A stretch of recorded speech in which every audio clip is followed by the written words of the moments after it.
அவர்கள் மிக இளவயதுடையவராக இருக்கின்ற பொழுது அல்லாஹு தஆலா அவர்களை அவன் பக்கம் அழைத்துக் கொண்டான். மௌலவி மஸ்ஹர் ஃபலாஹி மிக கண்ணியமான ஒரு ஆலிமாக, ஒரு இளமை துடிப்புள்ள, ஒரு நல்லது ஒரு பண்புள்ள, பார்க்கும் போதெல்லாம் சிரிப்பு வெளிப்படுகின்ற அந்த முகலட்சணத்தோடு காட்சி அளிக்கின்ற ஒரு சகோதரராக நம் முன்னே இருந்தவர். குறிப்பாக என் முன்னே அவர் அடிக்கடி தோற்றம் காட்டுவார். ஏனென்றால் எனது வீடும் அவர் இருக்கின்ற வீடும் எதிரே இருந்த காரணத்தினால். மௌலவி மஸ்ஹர் அவர்கள்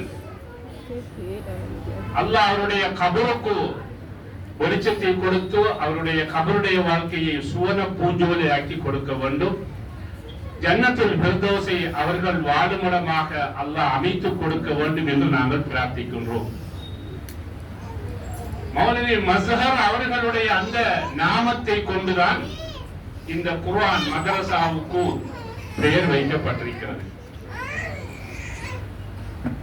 ஒரு மனைவி தான் கட்டிய கணவனை இழந்தாலும் அவர்கள் நன்றியோடு இருக்கிறார்கள் என்பதற்கு பல விடயங்கள் ஆதாரமாக அமையும்.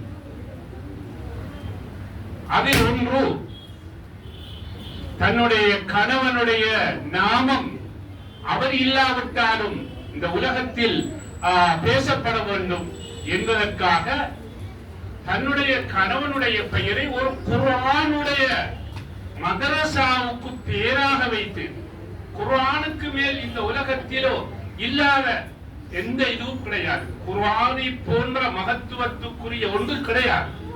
அப்படியான ஒரு குர்ஆன் மதரசாவுக்கு தன்னுடைய கணவருடைய பெயரை இணைத்து வைத்து தன்னுடைய நன்றி கடனை அதன் மூலமாக வெளிப்படுத்தி அவர் நாமம் இந்த பிரதேசத்தில் பிரகாசிக்க வேண்டும் என்ற நோக்கத்தோடு அவர்களுடைய பெயரையே வைத்து இந்த மதரசாவை அவர்களே பல்வேறு தியாகங்களுக்கு மத்தியிலே முன்னின்று நடாத்தி கொண்டிருப்பது, இந்த மதரசா மாணவர்களை நல்ல முறையிலே பயிற்றுவிப்பது, போதாதற்கு தன்னுடைய ஆற்றலை வெளிப்படுத்துகின்ற அடிப்படையிலே கவிதையாலும் கட்டுரையாலும் மாணவர்களை பேசுகின்ற பயிற்றுவிப்பதாலும் பல்வேறு வகைகளிலே இந்த இளம் சிறார்களுக்கு முன்னோடியாக இருந்து ஒரு முஅல்லிமாவாக இருப்பது அது பெரியதொரு பேராகும். அல்லாஹ்வுடைய தூதர் ஸல்லல்லாஹு அலைஹி வஸல்லம் அவர்கள் சொன்னார்கள், ஒரு கணவன் தன்னுடைய மனைவியை பொருந்திய நிலையிலே, தான் கட்டிய மனைவியை பொருந்திய நிலையிலே ஒரு கணவன் மரணிப்பாரேயானால் அந்த பெண் சொர்க்கவாதி என்று. ஆகவே அப்படியான ஒரு நல்ல அபிப்பிராயம் கொண்டவர்களாக இருக்கின்ற இந்த முஅல்லிமா அவர்கள் இந்த மதரசாவுக்கு அவருடைய நாமத்தை சூட்டியதை நாங்கள் பாராட்டுகின்றோம், வரவேற்கின்றோம். இந்த ஊரிலே உலமாக்களிலே மிக துடிப்புள்ள ஒருவராக இருந்து, அதாவது அட்டகாசம் இல்லாமல் விளம்பரம் இல்லாமல் மிகவும் அமைதியோடும் பணிவோடும் நடந்து தன்னாலான பணிகளை நிறைவேற்றி இருக்கிறார். பள்ளிவாசல்களிலே இமாமாக, குர்ஆன் மதரசாக்களிலே முஅல்லிமாக, அதுபோன்று உலமாக்களுக்கான ஹிதமத்துகள் என்ற அடிப்படையிலே பல்வேறு சேவையை செய்து போயிருக்கின்ற ஒரு சகோதரர் தான் அஷேக் மஸ்ஹர் அல் ஃபலாஹி. அல்லாஹ் அவருக்கு மேல்மேலும் உயர்ந்த அந்தஸ்தை கொடுக்க வேண்டும். அவர்கள் இல்லாவிட்டாலும் அவர்களுடைய குடும்பம் நிறைவாக நிறை செல்வம் பெற்று அவர்களுடைய பின் சந்ததிகள் இன்னும் சிறந்த பரம்பரையாக உருவாக வேண்டும் என்று நாங்கள் பிரார்த்திக்கின்றோம். அன்புக்குரிய சகோதரர்களே, இந்த குர்ஆன் மதரசா மிக கிட்டிய காலம் தொட்டு உருவாக்கம் பெற்றுவிட்டாலும் அதனுடைய உற்பத்திகள், அதனுடைய வெளியீடுகள் எங்களுக்கு அது ஒரு காத்திரமான பணியை செய்து வருகிறது என்பதை காட்டிக் கொண்டிருக்கிறது. அதனாலேதான் நாங்கள் கூட எங்களுடைய குழந்தைகளை, எங்களுடைய பேர பிள்ளைகளை இந்த மதரசாவோடு இணைத்திருக்கிறோம்.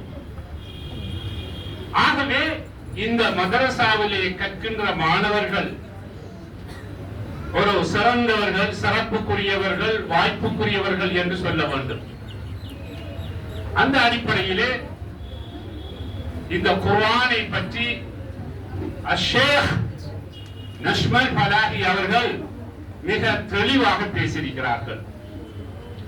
வறண்டு போயிருக்கின்ற இந்த வறட்சி மிக காலப்பகுதியிலே எமது உள்ளங்களை எல்லாம் செழிப்பாக்கக்கூடிய, நமது சோர்ந்து போயிருக்கின்ற உள்ளங்களுக்கு நல்ல அறிவார்ந்த விருந்துகளை தரக்கூடிய கருத்துக்களை அவர்கள் சொல்லி இருக்கிறார்கள்.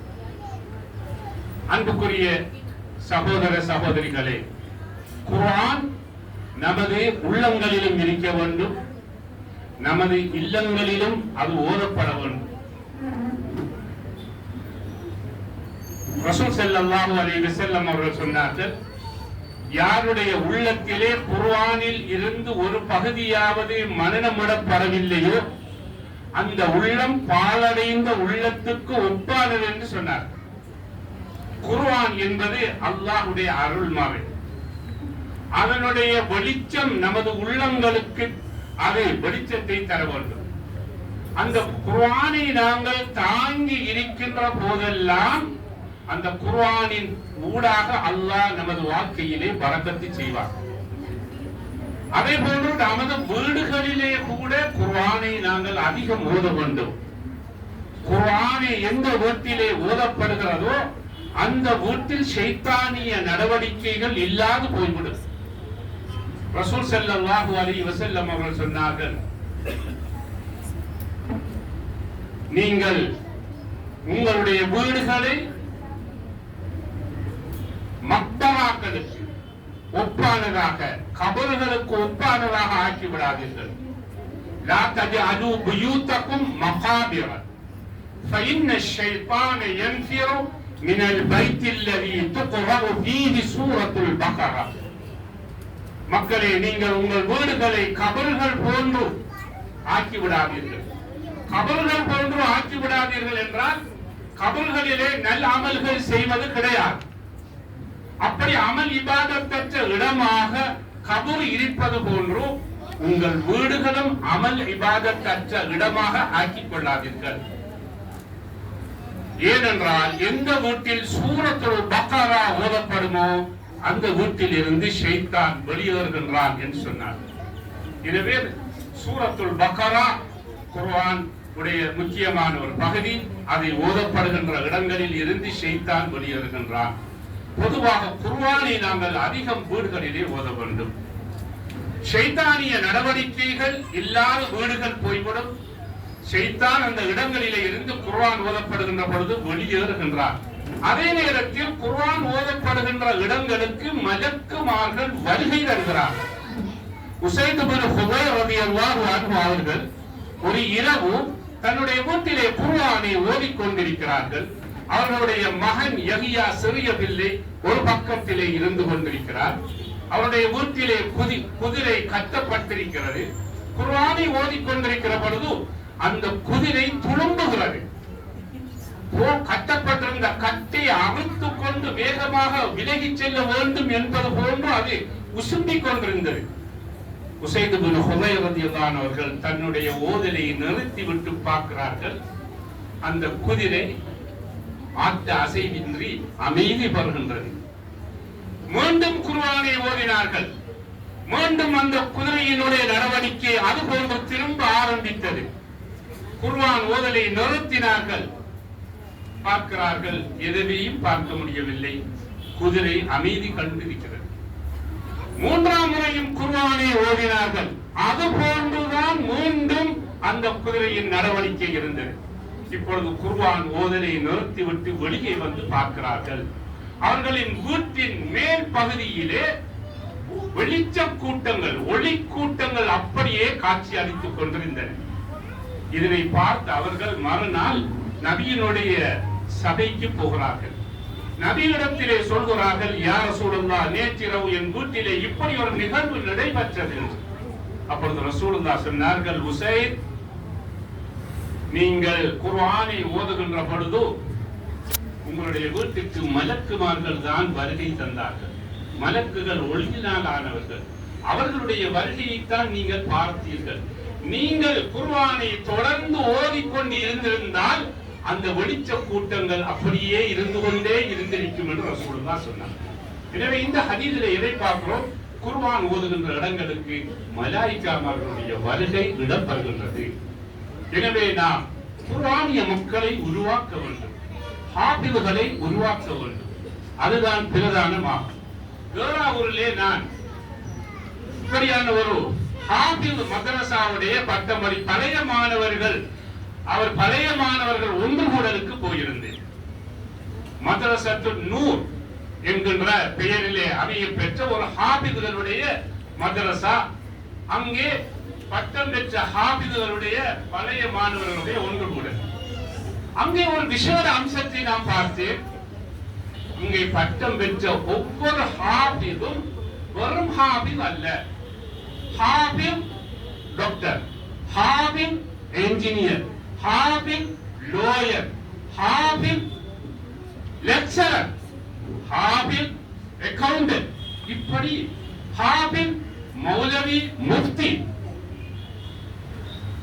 ஹாஃபித் லெக்சரர் இந்தோனேஷியா, மலேசியா, இப்படி பெரிய ஒரு அதிசயமா இருந்தது. என்ன விடயம் என்றால், பக்கத்தில் இருக்கின்ற அலிகார் தேசிய பாடசாலையிலே படிக்கின்ற அந்த மாணவர்கள் தான் இங்கேயும் குர்ஆனை மனனமிடுகின்றார்கள். இந்த குர்ஆனை மனனமிடுகின்ற வரக்கத்தினால் தான் அல்லாஹ் அவர்களை லோகாயுத கல்வியிலே உயர்த்தி விடுகின்றார். நேற்று வெளியாகிய கல்வி பொறுத்தரான உயர்தர பரீட்சையிலே கூட நாங்கள் காத்தான்குடியிலே அப்படி ஒரு சம்பவம் நடைபெற்றிருப்பதை பார்த்தோம். நான் வாசித்தேன். அதிலே ஜாமிஉல் ஆபிதீனிலே இருந்து ஹாஃபிலாவாகிய மாணவர்களிலே ஒருவர் வைத்தியத்துறைக்கும் மற்றவர் என்ஜினியராகவும் தெரிவு செய்யப்பட்டு, என்ஜினியர் துறைக்கும் பொறியியல் படத்துக்கும் தெரிவு செய்யப்பட்டிருக்கிறார். ஜாமிஉல் ஆபிதீனுடைய இப்னு பதீனுடைய ஆசிரியர் இங்கே முன்னே இருக்கிறார்கள். நான் வாசித்தேன். அப்படி ஒரு விஷயம் காத்தான்குடியிலும் இப்பொழுது ஆரம்பமாகி இருக்கிறது. அல்லாஹ் அதை உருவாக்கி தர வேண்டும். இது பெரியதொரு மறுமலர்ச்சியும் எங்களுடைய சமூகத்திலே ஏற்பட போகின்ற ஒரு வளர்ச்சியையும் காத்துகின்றது. ஹாஃபிதுகளை நாங்கள் உருவாக்க வேண்டும், ஹாஃபிலாக்களை உருவாக்க வேண்டும். ஆகவே நாங்கள் எங்களுடைய மக்களுக்கு ஆரம்ப கல்வியான அந்த ஆரம்ப கல்வி பாடசாலைகளிலும் அதே நேரத்தில் குர்ஆனிய கல்வியை மதரசாக்களிலும் சிறப்பாக வழங்க வேண்டும். இவ்வாறான நல்ல குர்ஆன் மதரசாக்களை தெரிவு செய்து அவர்களை குர்ஆன் ஓதுவதிலே நல்ல தேர்ச்சி உள்ளவர்களாக உருவாக்கி விடுவோமாக இருந்தால் அவர்களை ஹாஃபிலாக்குவது இலகுவாக அமையும். ஏனென்றால் குர்ஆனை மனனம் செய்வதாக இருந்தால் குர்ஆனை திருத்தமாக ஓத தெரிந்திருக்க வேண்டும். பிழையாக ஓத தெரிந்தவர்கள் பிழையாக மனனமிட்டு விடுவார்கள். அது பெரியதொரு ஆபத்து. எனவே நாங்கள் குர்ஆனிய கல்வியை ஆரம்பமாக நல்ல இடங்களுக்கு எமது பிள்ளைகளை அனுப்பி அவர்களுக்கு அந்த கற்பித்தலை வழங்கி அதன் பின்னால் அவர்களை ஹாஃபிலாக்களாக உருவாக்கி விட்டோமையானால் அல்லாஹ் அவர்களுக்கு இதிலே பெரியதொரு பரக்கத்தை செய்வார். எங்களுடைய மதரசாக்களிலே கூட அரபு கல்லூரிகளிலே கூட இந்த உயர்தர கல்வியை 2 வருடங்கள் 3 வருடங்களாக படிக்கின்ற அந்த பகுதியை எமது அரபு கல்லூரி மாணவர்கள் 1 வருடத்திலே படித்து உயர்ந்த பொறுப்புகளை பெற்று பல்கலைக்கழகங்களுக்கு போகிறார்கள். ஏனென்றால் இந்த அரபு கல்வியை படிக்கின்ற பொழுது அவர்கள் அந்த கிரகித்தல், மனனம், இவ்வாறான ஆற்றலும் அந்த திறனும் அவர்களிடத்திலே உருவாகிறது. ஏதோ ஈமானிய கல்வியோடு அவர்கள் தொடர்புள்ளவர்களாக இருப்பதால் அல்லாஹ் அடுத்த கல்வியை இலவாக்கி கொடுக்கிறார். எனவே நாம் நமது பிள்ளைகளை இந்த 2 கல்விகளையும் இணைந்து அவர்களை சிறப்பாக உருவாக்குவதற்காக முயற்சிக்க வேண்டும் என்று கூறி இந்த சந்தர்ப்பத்தை தந்தமைக்காக இந்த குர்ஆன் மதரசாவுடைய நிர்வாகிகள் மற்றும் முஅல்லிமாக்கள் அனைவருக்கும் நன்றி கூறி விடைபெறுகின்றேன். வஆகிரு தஅவானா அல்ஹம்துலில்லாஹி ரப்பில் ஆலமீன். வஸ்ஸலாமு அலைக்கும் வரஹ்மத்துல்லாஹி வபரகாத்துஹு.